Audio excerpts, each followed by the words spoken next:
Olá, amigos, tudo bom? Seja bem-vindo a mais uma aula aqui da nossa plataforma Alcancemos Mais. É a segunda aula aí do método Influenciar, onde nós estamos passando alguns conhecimentos, compartilhando, conhecimentos a você, líder, instrutor bíblico, a você interessado em levar mais pessoas ao reino de Deus. E nós já estamos aqui com o nosso convidado especial, o pastor Marcos Santiago. Olha, pastor, a primeira aula foi excelente, mas agora nós vamos ao ponto aí na parte prática, não é isso mesmo? Exatamente. Ayane, agora a gente vai ensinar o pessoal a dar estudos bíblicos com muito sucesso, com respostas muito certas em todas as ocasiões. Esse é o tema da nossa aula, como dar estudos bíblicos com sucesso. E eu já começo perguntando, pastor, o que é dar estudos bíblicos? Parece uma pergunta simples, mas acho que não é, né?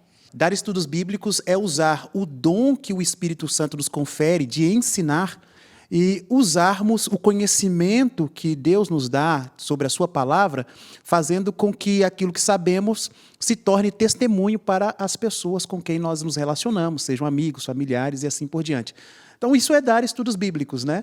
Aparentemente, para algumas pessoas é algo muito difícil, porque algumas têm medos, têm dificuldades de comunicação, de expressão, mas, na prática, é uma forma de testemunhar sobre o amor de Deus.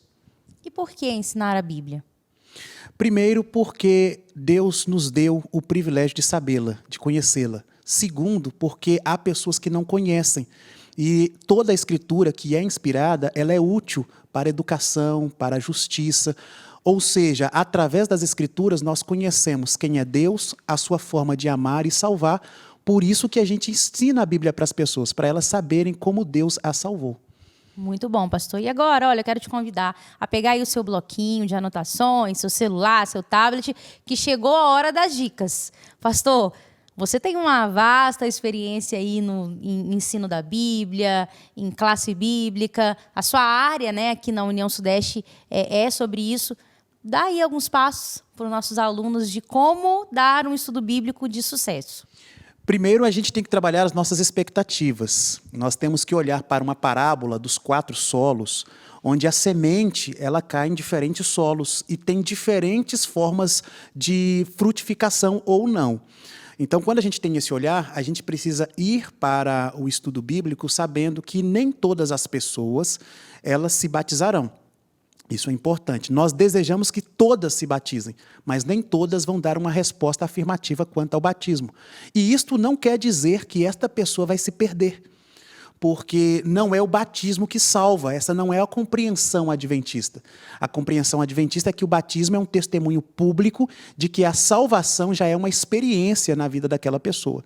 Então, dentre as dicas, a gente já vai estudar a Bíblia com as pessoas, primeiro, amando as pessoas e desejando a salvação das pessoas.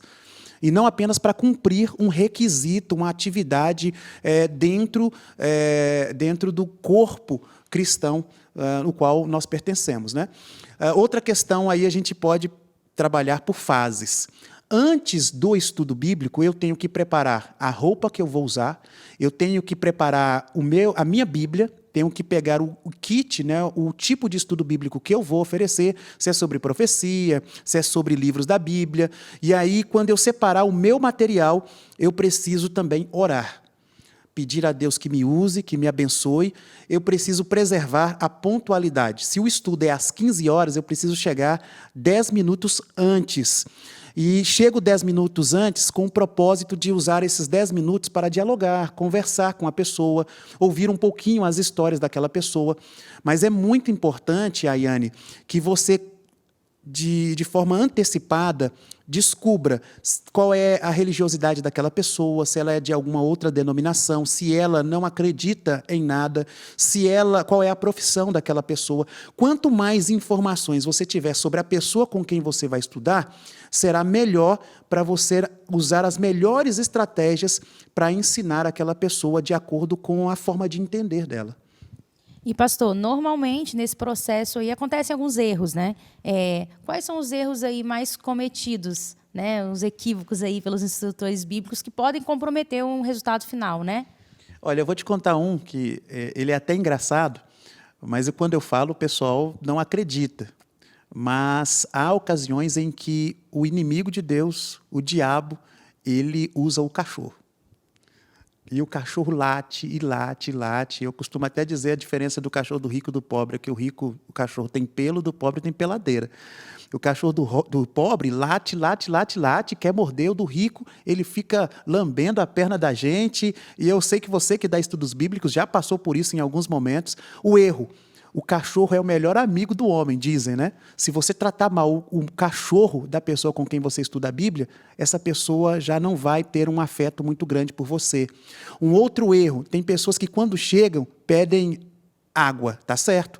Eu peço água para não correr o risco de a pessoa, ao me oferecer café ou outras substâncias que eu não uso, eu rejeitar e aquilo constranger a pessoa. Então eu peço água, mas eu tomo a água bem devagar. Porque se eu tomar muita água, vai me dar vontade de ir ao banheiro. A pessoa se preparou para me receber na sala dela, mas não se preparou para me receber no banheiro dela. Esse é um erro, quando você pede para ir ao banheiro da pessoa. Um outro erro envolve comida. Muitas pessoas oferecem para a gente uma comidinha, um lanchinho. Não tem nada de errado em lanchar, em comer. Só tem que tomar cuidado para você não comer tanto que a pessoa fique envergonhada e acabe pensando assim, puxa, eu não vou oferecer mais nada para essa pessoa porque ela comeu demais. Outro erro, você fazer elogios equivocados. Vou dar um exemplo. Nossa, que criança linda, olha, seu neto. Mas às vezes é o filho da pessoa. Às vezes a pessoa tem lá fotografias e você vai se referir àquelas fotografias dando às pessoas semelhança a outras pessoas que você conhece. Ninguém gosta de ser comparado com ninguém, então tome este cuidado. E em relação à Bíblia, um dos erros é a pessoa comparar a religião adventista com outra denominação, ou criticar as outras denominações, falar que as outras estão erradas e a adventista é a certa. São erros que devem ser totalmente evitados, além de inúmeros outros que a gente daqui a pouco pode falar para vocês. E, pastor, me veio à cabeça aqui, enquanto você estava falando, sobre, às vezes, a pessoa pode fazer uma pergunta e o instrutor não está preparado ali. E, às vezes, ele acaba, assim, vai tentar explicar, assim, bola, e ali a pessoa vê um despreparo. O que dá para dizer, assim, em situações como essa, quando você não sabe responder? Olha, quando eu comecei a dar estudos bíblicos, eu aprendi que eu deveria dizer assim, olha, eu não tenho essa resposta agora, mas eu vou te dar essa resposta na próxima aula. E não há nenhuma dificuldade em reconhecer que você não sabe. Nós estamos estudando juntos, nós não somos donos da verdade. Mas hoje, com a tecnologia, Ayane, a gente não precisa deixar as pessoas esperando uma semana, 2 semanas, dependendo ali do tempo, da pausa do estudo bíblico. Se eu tenho o telefone, dependendo da pergunta, eu entro no Google e digito assim. Vou dar um exemplo de uma pergunta que muitas vezes as pessoas fazem. Quem é Miguel na Bíblia? E às vezes a pessoa não sabe responder, não sabe os textos bíblicos. Ele entra no Google e escolhe assim, e digita assim, quem é Miguel na Bíblia? E coloca na frente IASD ou Igreja Adventista. Porque aí todas as respostas que surgirem são respostas confiáveis e são respostas de alguns pastores adventistas, de autoridades que a igreja tem para darem estas respostas. Aí você pode fazer a leitura para a pessoa, talvez vai surgir um vídeo, você pode mostrar o vídeo para a pessoa e assistirem juntos, ela vai ter aquela resposta, e ao invés de você deixar a pessoa esperando, você responde imediatamente. Ou você ainda pode usar o seu smartphone e ligar, fazer uma chamada de vídeo para um pastor, para um irmão da igreja que tenha mais esclarecimento, e naquela chamada de vídeo, você então pede que a pessoa dê a resposta em tempo real para o estudante da Bíblia. Ótima ideia, pastor. Tenho certeza que o pessoal aí já anotou, os alunos já estão atentos a essa dica. E falando em tecnologia, nós sabemos que hoje, né, o contexto de pandemia, ele assim, impulsionou ainda mais o uso da tecnologia para as aulas, para as relações entre as pessoas e, claro, também o estudo bíblico, né? Nós vemos aí vários exemplos dentro da Igreja Adventista de pessoas que têm usado a tecnologia para estudar a Bíblia. Pastor, como dar estudos bíblicos através da tecnologia? Usando, né, a tecnologia. Muito interessante essa pergunta, muito atual, muito necessária. A tecnologia que nós usamos hoje, ela é baseada num princípio que é do toque. Então, nós tocamos na tela e princípio do toque. Esse princípio foi tirado das experiências humanas. A tecnologia está muito voltada também para o sentido da visão e também da audição. Então, ao dar estudos bíblicos pela internet, você precisa criar condições para que as pessoas tenham diversos dos seus sentidos sendo resgatados, sendo convocados, apelados para que elas experimentem aquele estudo bíblico de forma sensitiva. Vou dar um exemplo. Quando eu estudo a Bíblia com alguém lá em Minas Gerais, de novo, a minha terrinha, eu falo assim com as pessoas, olha, nesse estudo bíblico de hoje, eu quero te mandar algo que hoje me faz muito bem. Aí eu mando uma imagem de um pão de queijo. Na hora, a pessoa recupera da sua memória a identidade do que é o pão de queijo, ela recupera da memória afetiva a relação que ela tem com o pão de queijo e ela pode me responder assim, nossa, pão de queijo é uma delícia. Então, eu usei um elemento digital para poder provocar uma reação física, fisiológica. Eu posso, por exemplo, mandar o estudo bíblico na forma de áudio, porque na forma de áudio, a minha fala ela vai ter oscilações. E aí eu posso falar mais enfaticamente, eu posso falar mais lentamente, eu posso falar com emoção, eu posso tirar um pouco a emoção. E nesse retratar do estudo na forma de áudio, eu consigo fazer a pessoa experimentar através da minha voz a emoção que eu sinto para com o texto da Bíblia.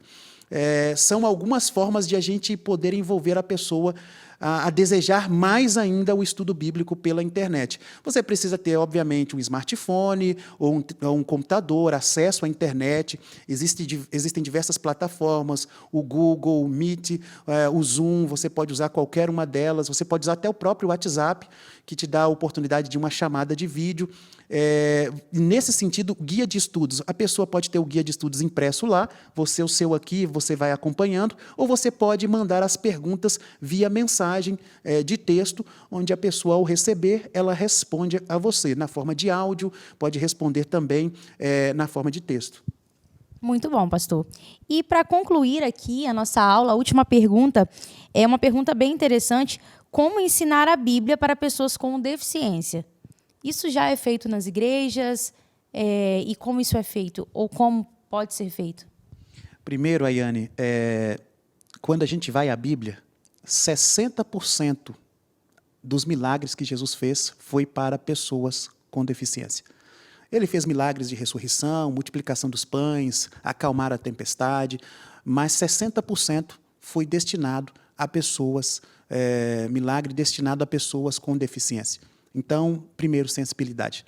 A gente precisa ter sensibilidade. Qual é a deficiência que a pessoa tem, qual é a limitação que a pessoa tem, ou quais são as capacidades que a pessoa tem que fazem com que, nesse tratar com essa pessoa, eu a trate de forma digna, respeitosa, e não diminuindo por causa da sua condição física ou mesmo condição cognitiva.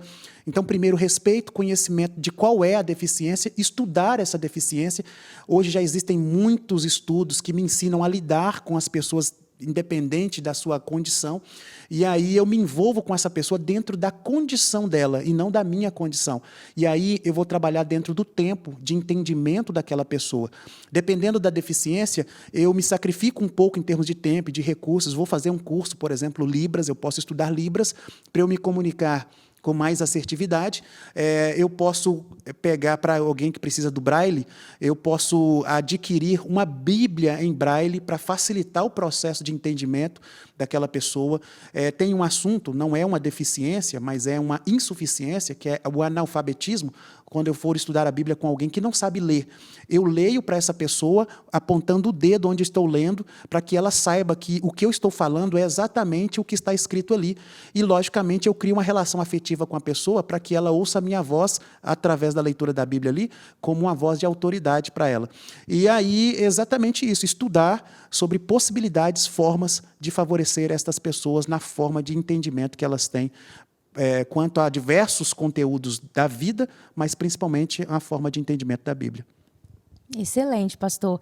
Quero te agradecer por mais uma aula muito boa, com muito compartilhamento de conhecimento, dicas. Tenho certeza que você aprendeu muito e já quero te convidar a estar conosco na próxima aula para aprender ainda mais e colocar em prática aí na sua igreja e na sua vida. Até mais.